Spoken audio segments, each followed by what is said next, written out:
Oi, Luciana, boa tarde. Boa tarde, tudo bem, Murilo? Tudo certo? Você me Você ouve me bem? te ouço bem. E você? Também te ouço e te vejo bem. Tá, eu não me vejo, mas não tem problema. Se você me vê, tá tudo bem. O Tá, problema segue. eu acredito. Alguém pode, por favor, mandar no chat se a Luciana tá aparecendo também a imagem? Alguém me responder que eu ia te falar, mas eu acho que sim, está aparecendo pra mim. É,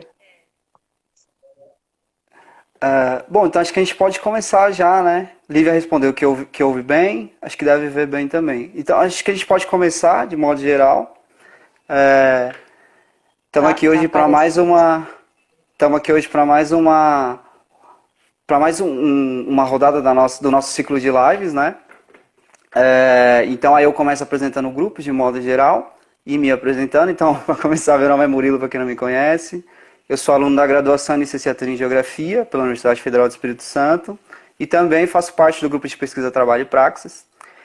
O grupo de pesquisa Trabalho e Praxis, por sua vez, é uma iniciativa cadastrada na plataforma do CNPq desde 2017 e atualmente é coordenada por dois professores diferentes, sendo eles, de um lado, a professora doutora Lívia Moraes, que é docente do Departamento de Ciências Sociais aqui da universidade e também professora do programa de pós-graduação em Política Social, e, ao mesmo tempo, o professor doutor Rafael Belan, que também é docente e coordenador do Departamento de Comunicação Social da universidade. O nosso grupo congrega estudantes de diferentes cursos e que estão em diferentes momentos do seu percurso formativo, né? Então, alunos da graduação, do mestrado, doutorado e até do pós-doc. Desde 2008, desde 2018, nós temos também a nossa ação de extensão, que consiste em assegurar aos professores da educação básica do segmento da EJA o curso intitulado Fundamentos do Mundo do Trabalho. E, inclusive, essa nossa ação de extensão, por mais que tenha uma proposta de divulgação científica, também vai nos ajudar depois a construir materiais para dar essas formações nesses cursos para esses professores, que ano passado acontecia só na rede municipal e agora também acontece na estadual. Também é importante lembrar que esse vídeo e todos os outros dessa nossa rotação de extensão, que tem esse caráter de divulgação científica, vão estar sempre disponíveis no nosso IGTV aqui no Instagram e também no nosso canal do YouTube. Então, quem não segue a gente lá ainda, dá uma olhadinha, põe lá para seguir, para o sininho sempre falar quando tiver algo diferente. Já temos também definido o tema da live da semana que vem, que vai ser pandemia e eugenia, com o nosso convidado que é o Weber Lopes. E assim, cumprindo todo o procedimento, eu começo a apresentar a nossa convidada de hoje, que é a professora mestre de educação Luciana Galzerano. Obrigado por estar aqui, é um prazer ter você aqui. A Luciana é pedagoga de formação pela Faculdade de Educação da Universidade Estadual de Campinas, mestre em educação pela mesma universidade e atualmente é doutoranda da Faculdade de Educação da Universidade de São Paulo também. E hoje vai nos brindar com essa fala intitulada O Avanço da Privatização da Educação em Tempos de Pandemia, que eu tenho certeza que vai ser muito profícua. Lu, já conversei com você, né, como funciona, mas só para ambientar os nossos ouvintes hoje, as lives do Instagram, infelizmente, têm um empecilho de durar só 1 hora, depois ela cai. Geralmente, às vezes, é difícil retornar as pessoas que estavam na primeira vez, né? Tem essa coisa também, é um dos nossos debates com o ensino remoto, as pessoas não conseguem ficar muito tempo prestando atenção. Então a gente pede para que os nossos convidados façam uma fala que tenha algo em torno de 35 minutos a 40, para nos outros 20 a gente conseguir fazer a devolutiva, fazer o debate, aquele momento do bloco dessas perguntas que é muito comum as nossas falas na academia mesmo, né? Mas no mais é só isso, passo a palavra para você agora, estou aqui porque você precisar também, seja bem-vinda e é com você. Obrigada, Murilo. Bom, eu quero começar agradecendo o convite que me foi feito aí pela Lívia, né? Pela pessoa da Lívia, e ao Murilo pela mediação dessa fala, né? Que ajuda aí com todo o aporte tecnológico. E também queria brindar o grupo, né, e essa iniciativa que vocês estão tendo, né, acho que é fundamental que a gente também se utilize desses espaços, né, para que a gente dialogue e não fique sozinhos, né, em casa pensando o que a gente poderia fazer, né, mas acho que é uma maneira aí da gente tentar se organizar de alguma maneira, né. Bom, eu vou tentar ser bem regular aqui na minha fala, mas qualquer coisa, Murilo, você me interrompe aí, tá? Eu acho que tá tudo Pode certo no deixar. tempo. Bom, para hoje eu queria falar sobre a questão da privatização, né? Então eu pensei em fazer a minha fala de três formas, né? Dividida em três partes. Primeiro eu gostaria de falar da privatização de um modo geral, como é que eu entendo a privatização, né? A despeito das diversas interpretações que se tem sobre isso. Em seguida, eu passo para a gente discutir um pouco sobre como tem acontecido essa privatização da educação em tempos de pandemia, né? E por que eu acho que, de fato, a gente tem aí um avanço da privatização da educação nesse período. E, por fim, eu queria fazer algumas considerações, provocações, enfim, algo aí para a gente dialogar, né? Já adianto que não tenho respostas prontas para nada, não tenho soluções. E, na verdade, a minha fala é para tentar contribuir mesmo, para a gente pensar juntos, né? Então, vamos lá, né? Como é que eu entendo a privatização da educação, né? Eu trago aqui para a gente pensar duas dimensões, que elas estão articuladas entre si, elas não podem ser entendidas de modo independente. A primeira delas se refere à privatização de uma forma direta, né? Ou seja, um sentido clássico da privatização, que é quando se transforma a educação em uma mercadoria comercializável e que é passível de obtenção de lucros. O exemplo mais comum, né, desse tipo de privatização é a própria atuação das escolas privadas, que cobram as mensalidades dos seus estudantes, né? Mas aqui a gente também pode incluir uma lógica mais recente em que as escolas, inclusive as escolas públicas, né, aliás, sobretudo as escolas públicas, que elas se tornaram consumidoras de insumos educacionais. E aqui eu estou chamando de insumos educacionais todo e qualquer tipo de material e serviço que pode ser comercializado, né? Material didático, apostila, formação de professor, sistema de avaliação, assessoria pedagógica e plataformas digitais, né? Que é o que a gente mais tem visto nesse momento agora de pandemia, né? Já que a privatização nas escolas privadas tradicionais, ela se limita, dentre outros fatores, pelo número de matrículas, né? O capital exige, né, na sua constante expansão, que ele também possa se expandir para outros lugares, né? Então, essa atuação das empresas na venda de insumos educacionais, ela atende essa necessidade do capital de constante expansão, né? A segunda dimensão que eu trago aqui para a gente pensar, né, e que ela é mais ampla do que essa primeira, ela se refere à definição privada dos fins educacionais e, consequentemente, dos meios para atingi-los. Isso significa que toda a lógica de funcionamento e de organização da educação e das escolas são definidos privadamente. O que se ensina, como se ensina, com que finalidade, com que materiais, né? Toda a estrutura sendo definida por organismos privados, né? Isso faz com que haja uma transformação do sentido público do que costumeiramente a gente atribui à educação. Na verdade, a gente tem uma sobreposição dos interesses privados e esses interesses são apresentados justamente como sendo interesses gerais, interesses públicos, que são decididos coletivamente e que atendem às necessidades de toda a população. Nessa situação, a lógica escolar é subsumida à lógica empresarial. Não à toa, a gente vê discursos e práticas de meritocracia, responsabilização, concorrência, empreendedorismo, né? Esses termos e essas práticas, elas se tornaram comum, né? Infelizmente, na rotina das unidades escolares. Murilo, você consegue me ouvir bem? Consigo, tudo Tá. certo. É que eu estou escutando um leve eco ao fundo, eu não sei se está atrapalhando. Então, tudo bem. Bom, então essas dimensões, nessas duas dimensões que eu destaco aqui, elas estão relacionadas entre si, né? e elas atendem a um duplo interesse da burguesia. Por um lado, a transformação da educação em mercadoria, como outra qualquer, faz com que seja possível a obtenção de lucros por meio de atividades educacionais.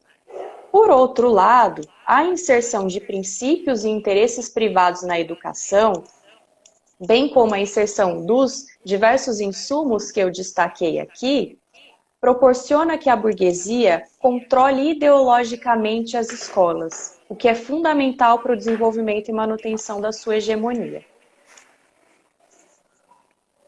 O Guilherme, eu estava vendo o comentário do Guilherme sobre o eco. Bom, e o avanço da privatização, né, assim como em outros setores do setor público, ele não é mero acaso, né? É resultado da atuação do Estado articulado a determinados aparelhos privados de hegemonia, como ONGs, fundações, empresas, setores da mídia e organismos internacionais, como o Banco Mundial, OCDE, FMI, etc. No Brasil, o melhor exemplo dessa articulação é representado pelo movimento Todos pela Educação, né, que eu acho que todos aqui devem conhecer, né? O movimento Todos pela Educação, ele é responsável, né, por traduzir os interesses dos países de capitalismo central, sobretudo dos Estados Unidos, para a realidade brasileira. Evidentemente, essa tradução ela é feita, na maioria das vezes, sem qualquer mediação e análise da nossa realidade, resultando em uma colonização cultural, que simplesmente adere ao que propõe o Banco Mundial e ignora as reais necessidades da população brasileira. Essas redes, né, como o Todos pela Educação, divulgam informações, pesquisas, documentos, materiais, tudo o que for necessário para legitimar o seu projeto para a educação nacional. Eles se apresentam como especialistas, técnicos e, portanto, neutros, que lutam pela qualidade da educação.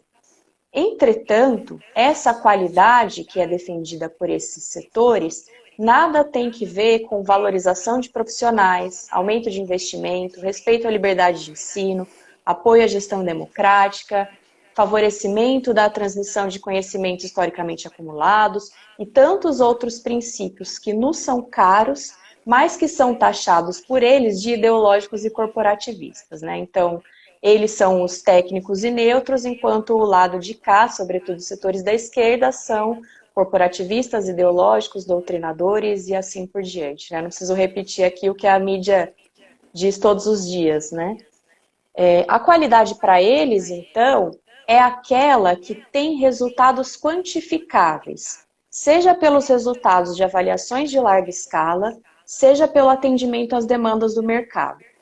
Para esses setores, os grandes responsáveis pelo fracasso educacional são os próprios professores, né?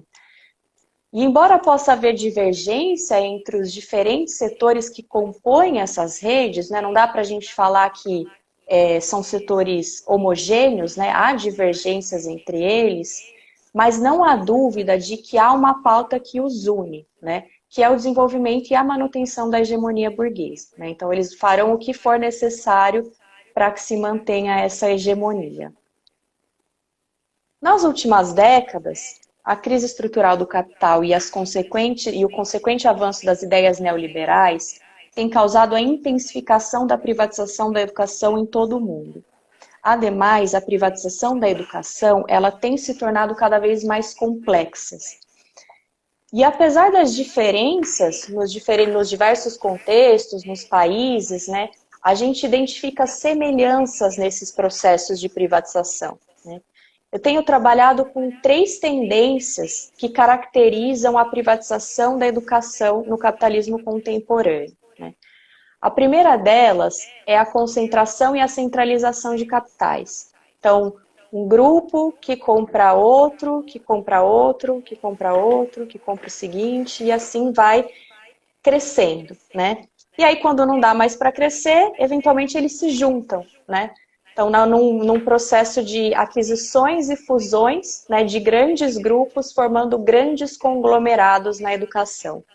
O exemplo mais emblemático é a Croton, atualmente Cogna, que fez exatamente esse movimento, né? Então, num curto espaço de tempo, cresceu aí vertiginosamente por meio de aquisições e fusões com outros grupos. A segunda tendência é a centralidade do capital fictício, né? Esses grupos, eles são listados em bolsas de valores no Brasil e nos Estados Unidos, né? Pelo menos no caso brasileiro, né? E eles lucram por meio do mercado de ações, né?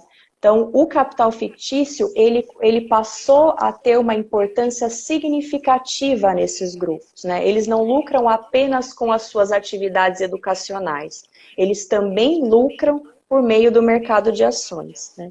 O capital fictício, ele é tão importante que ele é o necessário para que se possa continuar esse movimento de concentração e centralização de capitais, né? Muitas dessas empresas, desses grupos, abrem capital em bolsa de valores justamente para arrecadar o dinheiro necessário para seguir o processo de aquisições e fusões, né? Então, são duas tendências que estão intimamente relacionadas entre si. E a terceira tendência, não menos importante, é a questão da disputa pelos fundos públicos, né? Esses grupos, eles estão avidamente disputando os fundos públicos e não é à toa, né? Na verdade, eles precisam desses fundos públicos para sobreviver, né? O caso da Kroton, por exemplo, e da Somos Educação, que é a empresa na educação básica, eles mostram que quase metade da receita desses grupos advém justamente dos recursos públicos, né? Ou seja, né, se não tiver dinheiro público aí nessas empresas, a empresa não existe, basicamente, né?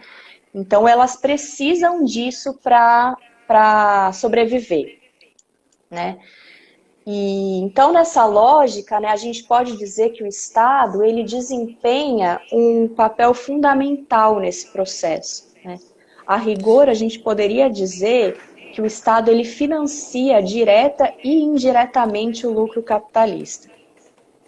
É evidente que essas tendências, elas estavam mais presentes, sobretudo na educação superior privada, né? E aí, como eu disse, a Kroton é um belo exemplo disso, né? Eu digo Kroton aqui porque eu não sei se todo mundo está familiarizado ainda com Cogna, né? Mas, enfim, é a mesma coisa, né? Mas num contexto de limitação de expansão no ensino superior, e a negação da fusão entre Kroton e Estácio pelo CAD é um exemplo disso, a estratégia passou a ser a expansão para a educação básica, né? Então, o melhor exemplo disso é a própria Kroton, que comprou a Somos Educação, né? Então, a Kroton, que era o maior grupo educacional brasileiro do mundo, na verdade, né?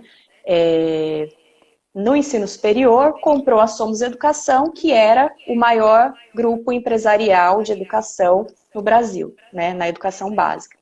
Então, eles se uniram e formaram aí um gigante na educação, né.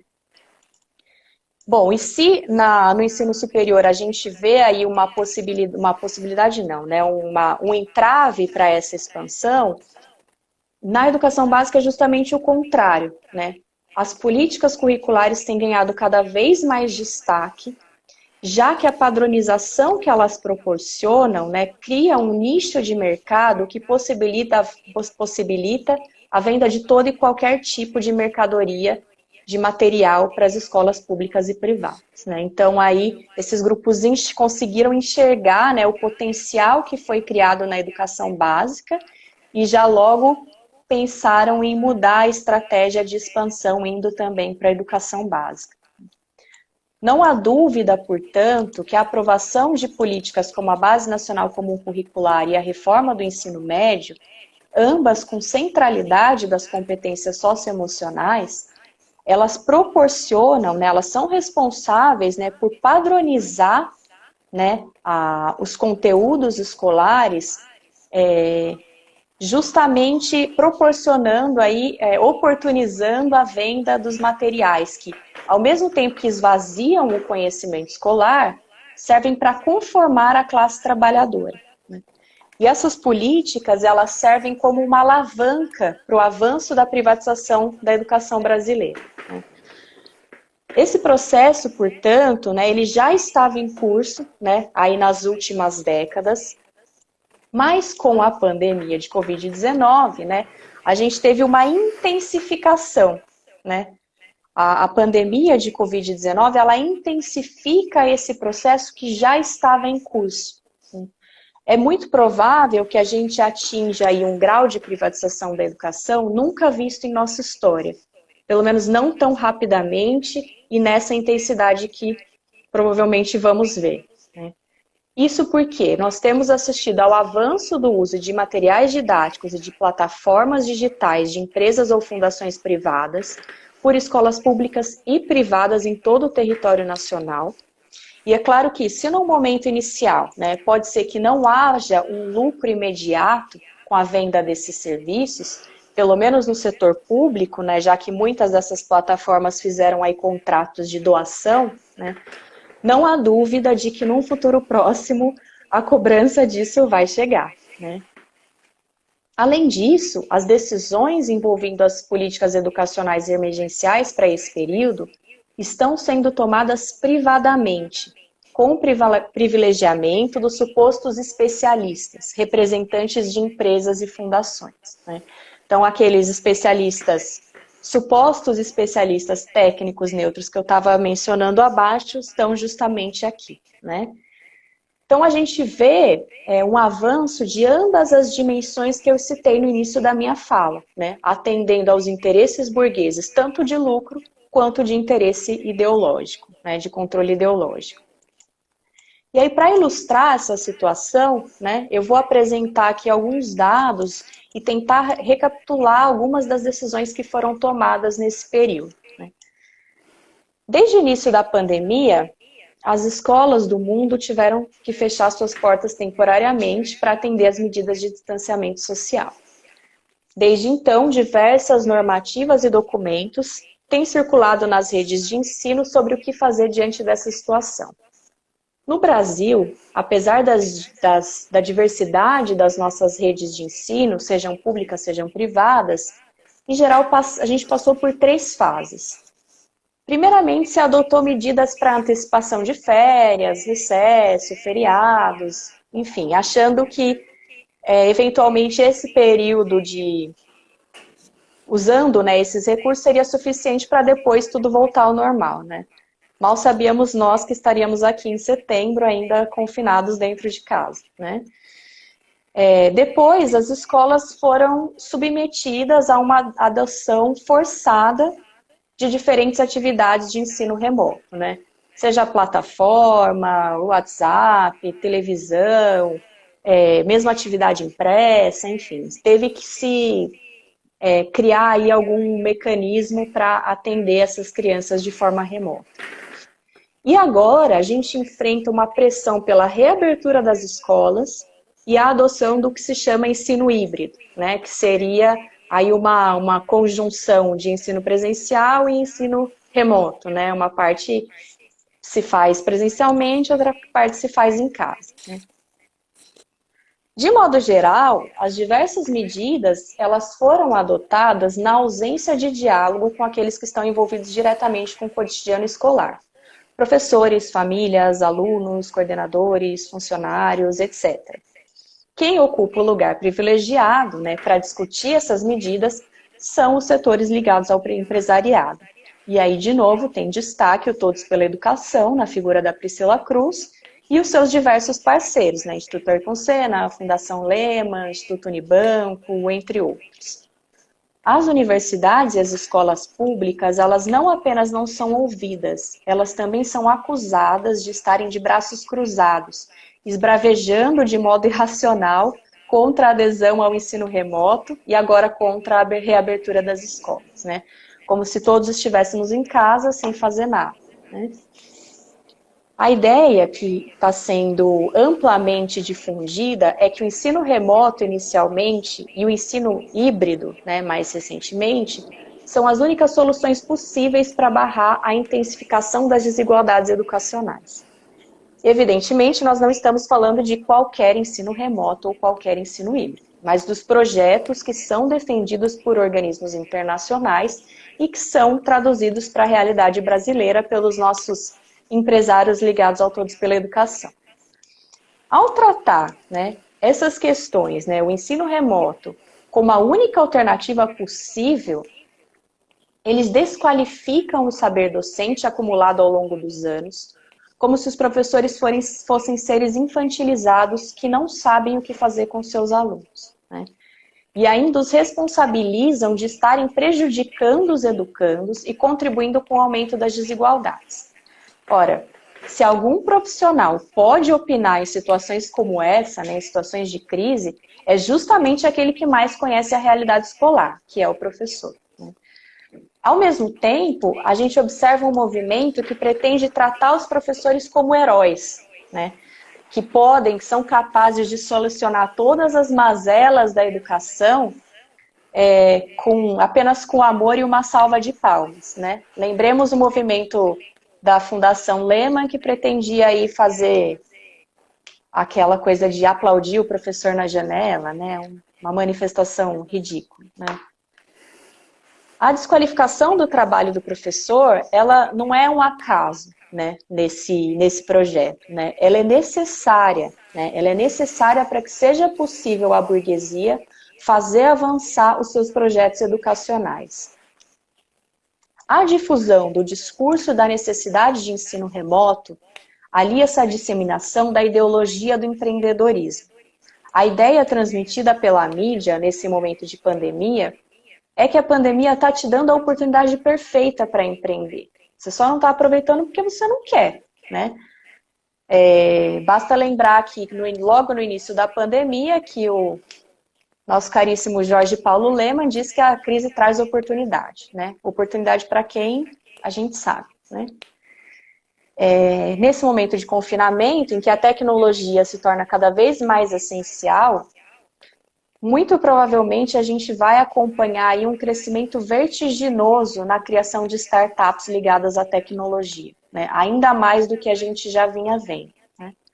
Para se ter ideia, um levantamento feito pela Associação Brasileira de Startups entre agosto e outubro de 2019, esse levantamento mostrou que havia, né, 449 edtechs ativas no Brasil. Isso representava um aumento de 23% se comparados ao ano anterior. Dessas, mais de 70% são voltadas para a educação básica. EdTech é a abreviação para Education Technology, e são soluções educacionais que utilizam a tecnologia para chegar às escolas, aos gestores, aos professores, aos alunos. Exemplo básico disso são as plataformas digitais de ensino que oferecem conteúdos e cursos para alunos, né? Mas também há outras, como aquelas que fazem a intermediação entre o professor e aluno para oferecimento de tutorias, né? Uma verdadeira uberização do trabalho. Em 2020, a gente já pode acompanhar um crescimento na criação das plataformas digitais e uma intensificação do uso daquelas que já existem, né? Então, é muito provável que esse levantamento que é feito anualmente, né, indique aí no próximo ano um crescimento ainda mais intenso, né? E aí apenas alguns exemplos, né, do que já surgiu esse ano, né? A Fundação Lehman, em parceria com outras organizações, somente nesse ano ela já lançou pelo menos 4 plataformas distintas para veicular conteúdos para professores, alunos e escolas. A Eleva Educação, que é uma holding, né, e tem justamente o Lehman como principal investidor, junto com a Estácio criou uma plataforma chamada Resolve Sim.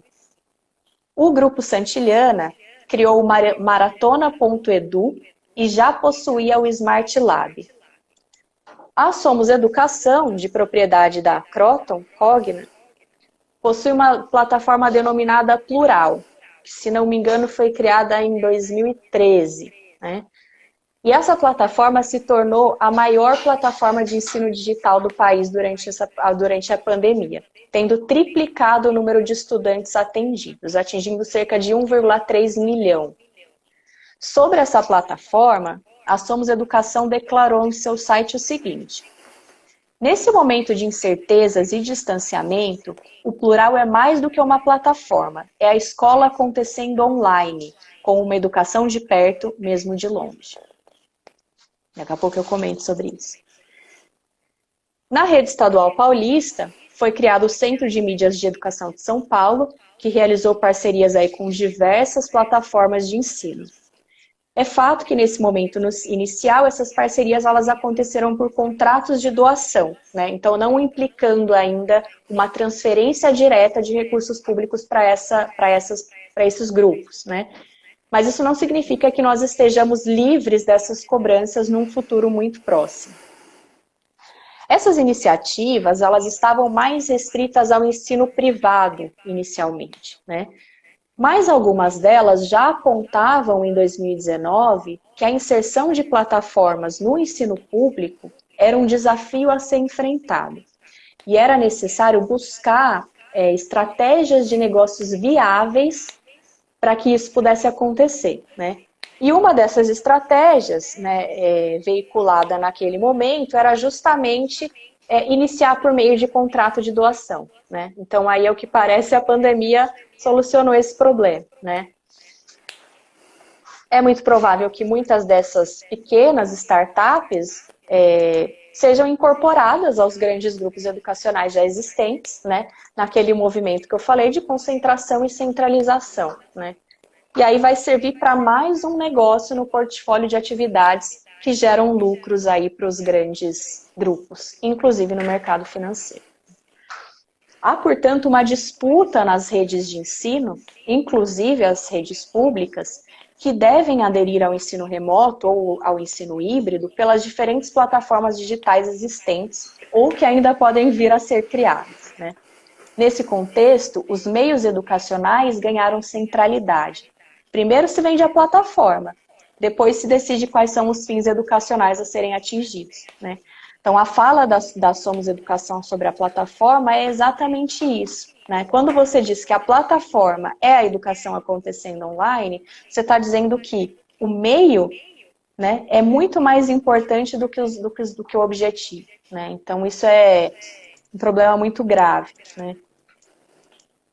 No meu entendimento, para finalizar essa parte, né, essas medidas, essas políticas, elas não são excepcionais, pelo contrário, né? O ensino híbrido, a meu ver, ele está se tornando um projeto de educação para o país. Para se ter ideia do fôlego que o ensino híbrido ganhou na pandemia, os setores empresariais, né, já citados aqui diversas vezes, criaram a Associação Nacional de Educação Básica Híbrida. O ensino híbrido, portanto, ele constitui aí mais uma estratégia de avanço da privatização da educação, atendendo ao duplo interesse burguês. Lucra com a educação, ao mesmo tempo que controla ideologicamente as escolas. E assim se perpetua a hegemonia burguesa. E aí, caminhando aqui para o final da minha fala, que eu acho que eu já falei demais, queria trazer algumas considerações, né, algumas provocações para a gente pensar, né? Bom, é verdade que algumas características da privatização da educação, da atuação dos grupos empresariais na educação, são similares em diversas partes do globo, né? Mas não é verdade que as consequências são as mesmas, né? Num país desigual e de capitalismo dependente como é o Brasil, os impactos da privatização da educação podem ser muito mais nefastos, né? Aqui a desigualdade educacional já era uma realidade antes da pandemia, né? E vai se agravar com ela, sem sombras de dúvidas. E aí, dentre tantos desafios, né, que a gente tem que enfrentar nesse momento que estamos vivenciando, né, eu destaco 3 que estão relacionados entre si e que estão na ordem do dia, né? O primeiro é a luta pela manutenção das escolas fechadas enquanto não houver efetiva segurança para todos os envolvidos, né? Não se trata de um grito raivoso e irracional, como nos acusa a mídia, né? Mas é um grito de resistência, né? De afirmação de que todas as vidas importam, né? O ano letivo a gente recupera e as vidas não. O segundo desafio a resolver é o problema de acesso à tecnologia e à internet, né? E eu sei que esse assunto aí já foi debatido inúmeras vezes desde o início da pandemia, né? Mas a gente tem um problema de acesso, né? e que precisa ser resolvido, né? De acordo com o PNAD, 46 milhões de brasileiros com 10 anos ou mais não acessavam a internet no último trimestre de 2018, né? E quando a gente olha para esses números e compara entre estudantes da rede privada e estudantes da rede pública, a gente também vê uma discrepância, né? Para se ter ideia, enquanto na rede privada apenas 1,8% dos seus alunos não acessaram a internet, na rede pública o percentual sobe para 18,3%. Então a gente tem aí um aumento considerável quando a gente pensa nas redes. Isso que eu nem estou falando aqui da estrutura em casa, né? De ter um local para ficar em casa, para conseguir estudar com tranquilidade, enfim, né? E o terceiro desafio é lutar contra esse projeto de ensino remoto e de ensino híbrido privatista que nos está sendo imposto, né? Motivos para isso não nos faltam, né? E aí, além do que eu já falei, né, eu trago mais algumas questões para a gente pensar, né? A padronização que é gerada por esses grupos, né, e pelas políticas que eles apoiam, desconsidera as diversas realidades das nossas escolas e fazem aumentar as desigualdades educacionais. E eu queria chamar a atenção também, já que a gente está num grupo de pesquisa trabalho e praxis, né, para as consequências para o trabalho docente, né? Há uma expropriação do trabalho docente, já que esse trabalho passa a ser cada vez mais padronizado e controlado. Há uma intensificação desse trabalho, né? Acho que nenhum professor aqui vai dizer que está trabalhando menos durante a pandemia, porque está todo mundo loucamente trabalhando mais, né? E essa intensificação do trabalho, ela é ainda mais gritante para as mulheres, porque as mulheres é que costumam ser responsabilizadas pelo trabalho doméstico, trabalho reprodutivo invisível e não remunerado.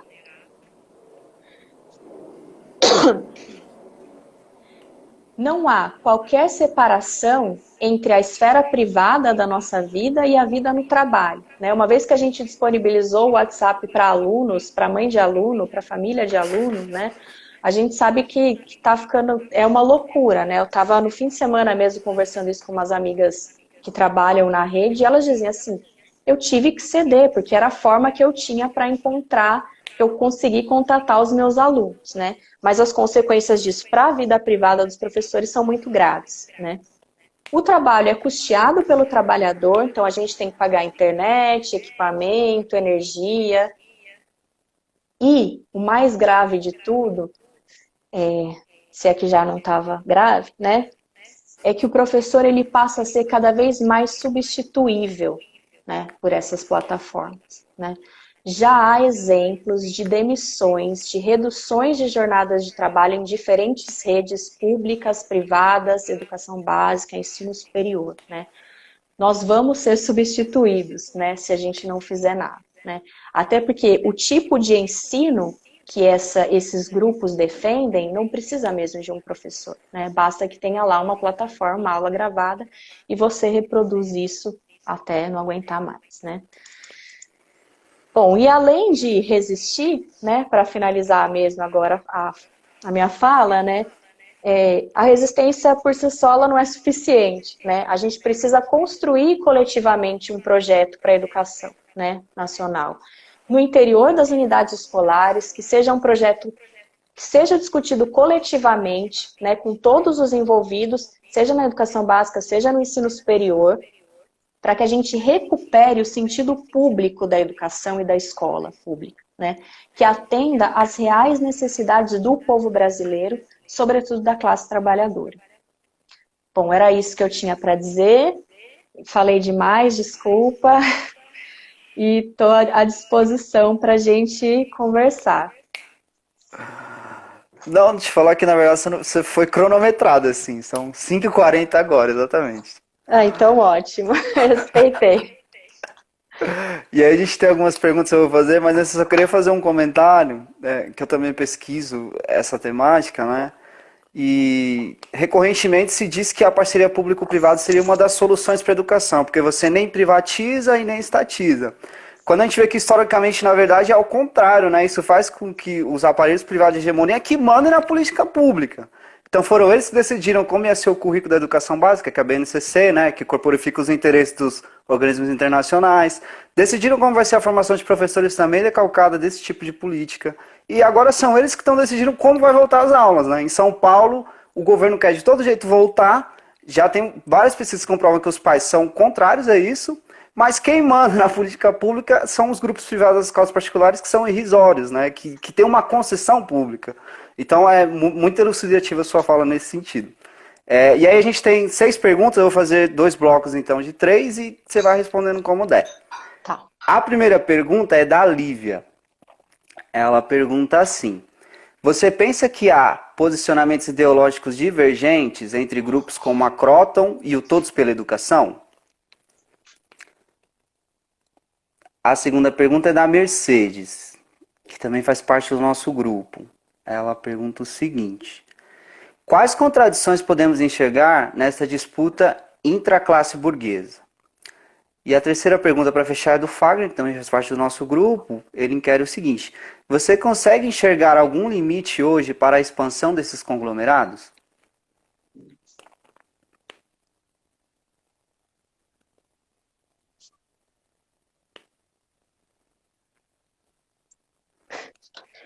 Obrigada, Murilo. Desculpa, estava anotando Nada, aqui. que isso. Se quiser alguma dúvida, eu posso repetir também alguma pergunta. Não precisa. Acho que tá bem claro, né? Bom, quero agradecer as perguntas, dizer que não é fácil, né, responder, né? Bom, a Lívia, entre a Croton e o Todos pela Educação, de modo geral, eu diria que não, né? Eu acho que tem interesses aí que são bastante convergentes, né?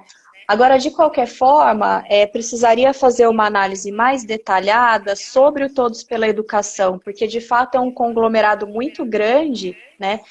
E que setores diferentes mesmo, né? Inclusive pessoas ligadas ao setor público e que, por exemplo, pode ser contrário ao lucro direto na educação, por exemplo, né? Então, precisaria de fato fazer uma análise mais detalhada de quem são os atores mais individualizados nesses setores para a gente conseguir chegar a uma conclusão. Agora, como eu disse na minha fala, né, não há dúvidas de que há convergências, muito mais convergências do que divergências, né? E se às vezes a gente, né, na esquerda, a gente tem dificuldade aí de tentar se unir num objetivo Frente ampla? comum, né, uma rede ampla, né, não há dúvida de que eles não têm dificuldade nenhuma, né, eles fazem o que for preciso para que seja uma rede ampla contra a classe trabalhadora, né. Mas, de fato, a gente precisaria investigar um pouco melhor o Todos pela Educação e os diferentes setores que o compõem. A Mercedes, né, fala das contradições entre a classe burguesa, né, isso. Uhum. Puxa, Mercedes, não sei.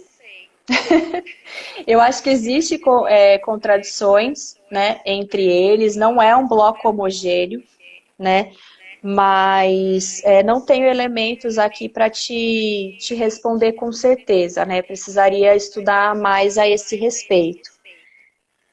Mas com certeza tem divergências, não acho que seja um bloco homogêneo. E acho que isso tudo que a gente está vivenciando é um exemplo disso. Sobre o limite para a expansão dos conglomerados, eu esqueci o nome da pessoa que perguntou. Fagner. Olha, Fagner, difícil. Porque assim, né, por exemplo, o que aconteceu com a Croton, né, eles de fato não tinham aparentemente para onde expandir, né, assim, então a rede de ensino privada já está saturada, eles não têm mais para onde ir, o CAD negou a fusão deles com a Estácio, e aí o que eles fizeram? Encontraram uma estratégia para expandir em outro setor, que foi a educação básica, né?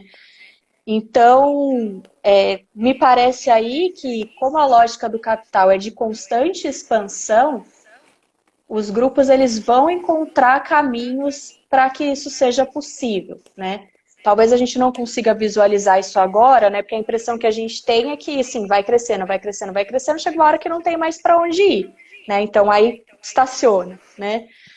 Mas não sei, né? Não me parece ter um limite muito à vista, assim, né? E é claro que não estou com isso dizendo que não existe contradição, né? Afinal de contas, senão não estaríamos aqui, né? Mas acho que a gente precisa também ajudar aí a construir e para barrar isso, né? E não acho que a simples regulação seja um caminho, né? Porque capitalismo regulado é lenda urbana, né? A gente já sabe disso. Ok, aí encerra o primeiro bloco. Agora a gente tem mais 4 comentários, dos quais 2 são comentários e 2 são perguntas. Então vou ler primeiro os 2 que são comentários para você. O primeiro é Tá. da Thalita Prada. Ela diz: excelente análise, Luciana. Infelizmente as desigualdades educacionais já eram gritantes no ensino presencial. Infelizmente com o ensino remoto isso se acirra de forma escandalosa. E o segundo comentário é da Carol Goulart, que também é do nosso grupo. Ela diz: a pandemia acabou sendo o elemento que faltava para os defensores do teletrabalho, que imagina atingir também os profissionais da educação. E aí tem 2 perguntas para você de fato. Uma que é da Natália Ferreira, e ela pergunta: Luciana, gostaria que desenvolvesse acerca da contribuição da BNCC como uma ofensiva privatista que vem sendo materializada vultosamente no contexto pandêmico. E a outra pergunta é da Lívia. Você conseguiu anotar essa? Um pouco longo. A outra pergunta da Lívia ela diz: o que você diria sobre a disputa pela Laureate, que substitui professores por robôs?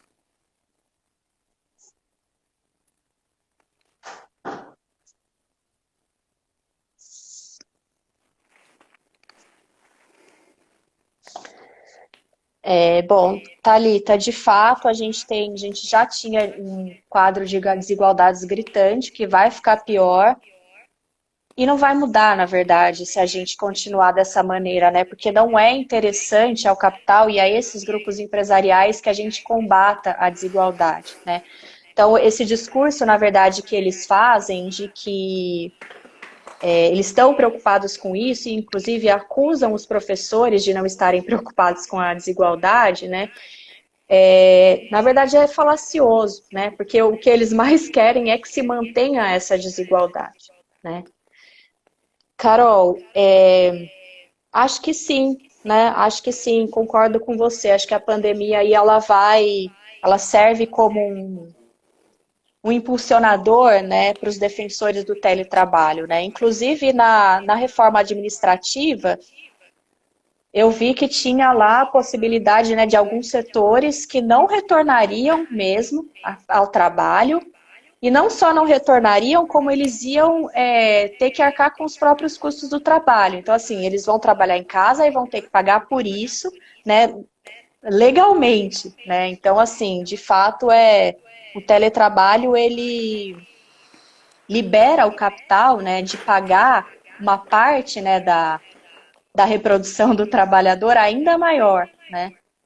Então é bastante interessante para o capital que se mantenha isso. E por outro lado, né, para o nosso lado, o teletrabalho é muito ruim, né?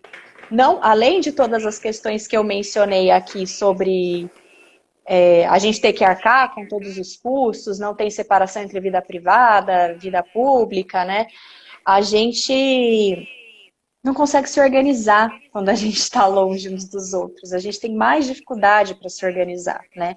Então, por exemplo, agora, durante a pandemia, a gente está tendo aí que se desdobrar, né, para conseguir fazer reuniões, encontros, mesmo assembleias, né? Então, também serve, né, o teletrabalho também ajuda o capital nesse sentido, porque ele fragmenta, né, a classe trabalhadora. Sobre a BNCC, eu esqueci o nome. Desculpa, A não Natália consegui anotar. Ferreira. Não? Natália. Natália, eu estou estudando, na verdade, a BNCC no meu doutorado, então é um tema ainda em construção, né, digamos, para mim. Mas o que a gente já tem visto, né, na verdade, é que grande parte da privatização da educação na educação básica, ela acontece justamente pela padronização que possibilita a venda de materiais didáticos, né? Então, quando você cria uma base nacional comum curricular, que é normativa, ou seja, ela é obrigatória, porque até então a gente tinha PCN, diretrizes, né? Uma série de coisas que poderiam levar a uma padronização, mas que não eram obrigatórias. A BNCC é obrigatória, todo mundo tem que aderir, né? Então, quando você cria esse tipo de política, você cria mais um mecanismo de padronização que leva aí à criação de novos materiais, novos serviços que vão estar disponíveis, né? Então, isso contribui para uma privatização direta da educação, digamos, né? Porque você lucra com isso. E também, né, e aí relacionando com a segunda dimensão que eu tinha trazido aqui na minha fala, né, que é a definição privada dos conteúdos da educação, né? A BNCC, ela foi construída privadamente, né? Não dá para a gente alegar, nas pouquíssimas participações públicas que se teve de professores, alunos, familiares, funcionários da escola, que foi uma proposta construída coletivamente, né? Então, esses conteúdos eles já foram definidos privadamente e os materiais que vão ser produzidos para atender essa BNCC também vão ser escolhidos privadamente, né? Então, nesse sentido, a gente tem aí muito provavelmente um avanço da privatização nesse sentido, tá? Não sei se deu para compreender o que eu queria dizer, mas eu tento fazer a análise mais ou menos por aí, né? E aí, só para dar um exemplo, né, que eu me lembrei agora, né, da BNCC, né, do intenso processo das disputas envolvidas, né, é a questão de gênero, né, que foi totalmente subtraída da BNCC. Para vocês terem ideia, eu não sei se vocês já tiveram curiosidade para ver isso, se excluiu de fato a palavra gênero, mesmo em língua portuguesa, gênero literário, gênero discursivo. Então, assim, a gente também tem aí os interesses privados de grupos conservadores, né, como, por exemplo, o Escola Sem Partido, né, que atuou aí na direção de tirar discussões de gênero, de sexualidade, etc., né. Então, a gente tem aí um avanço privatista na BNCC, não só nas questões mercantis, né, que levam diretamente ao lucro, mas também na definição dos conteúdos, na definição dos meios, né, na definição do que é e do que deve ser a educação. A Lívia, sobre a Laureate, é lamentável, né, isso. É lamentável, eu tô rindo, mas é porque é tão grotesco e desesperador ao mesmo tempo, né, porque me parece que é uma realidade, né, que a gente seja substituído por robôs, né? Porque o que eu estava falando antes, né? Se a gente pensa a educação de uma forma crítica, né, não apenas como mera transmissão de conteúdo, de fato o professor ele tem um papel importante, né, nesse processo de ensino-aprendizagem. Mas essa educação que está sendo proposta, o professor de fato não tem importância nenhuma, ele é facilmente substituível, né? Então a substituição por robô, ela acontece, né? Eu gostaria aqui de falar assim, não, o professor ele é insubstituível. E ele é, mas desde que seja essa educação que a gente defende, não essa educação que está sendo posta, né? Então, quando a gente olha para a realidade concreta, esse professor que está sendo exigido hoje, de fato, ele, infelizmente, pode ser substituído, né? Deixa eu aproveitar, é que tá dando o tempo, eu tô com medo de cair. Só tem mais uma última pergunta que é da Lívia. Acho que talvez Tá, você ir claro, caminhando pro desculpa. final. Não, que isso. O Tá. problema é o Instagram que não deixa a gente ficar aqui muito tempo. A Lívia pergunta o seguinte: você acredita que a escola sem partido possa ressuscitar com a facilidade da gravação de aulas? Eu acho que, assim, o Escola Sem Partido, ele teve uma atuação fundamental aí nos anos recentes, né? E aí talvez até tenha sido o motivo que mais nos fez unir, né? Em alguma coisa, né? Porque às vezes a gente não consegue lutar contra a privatização, por exemplo, mas a gente conseguiu se unir contra a escola sem partido, né? E é verdade que a gente viu aí recentemente, né, a questão da ilegalidade do escola sem partido, né, e etc e tal, mas me parece que o escola sem partido vai continuar sendo uma carta na manga para quando for necessário, né? Então, assim, por enquanto ele está aqui, ele não é mais necessário nesse momento, mas quando a gente precisar dele, a gente puxa essa carta na manga de volta, né? E vale lembrar também que, embora o Escola Sem Partido ele tenha sido declarado inconstitucional, né, por exemplo, em Alagoas, que é o último caso que eu vi, me parece também que o Escola Sem Partido, como lei, talvez não seja tão necessário mais, né, nesse momento, porque muitos professores já introjetaram isso, né, os professores já estão com medo, já deixaram de fazer as discussões, né, já deixaram de levar para a sala de aula muitas das coisas nas quais eles acreditavam, né? Então, a gente mesmo acabou criando, né, esse pânico, e eu não acho que seja um pânico que não é fundamentado, que não tenha concretude, né? Mas, nesse sentido, o Escola Sem Partido, ele continua vigorando, né? Porque a gente continua, né, nessa entoada de tentar restringir o que a gente pode fazer, o que a gente não pode na sala de aula. Enfim, falei bem rapidinho aqui por conta do tempo, né, que já vai acabar.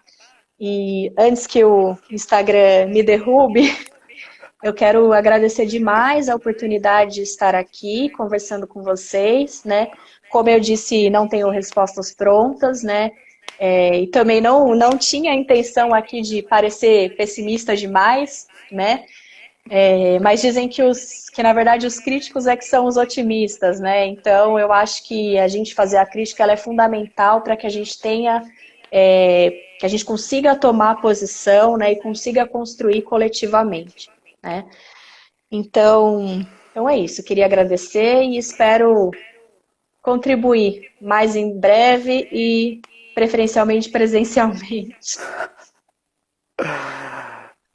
Bom, eu que agradeço, assim, primeiro por mim, porque eu estou escrevendo um projeto de iniciação científica sobre isso também, estou terminando, assim, e tudo que você Que falou faz muito ótimo. sentido com as minhas análises, então eu não estou tão perdido assim.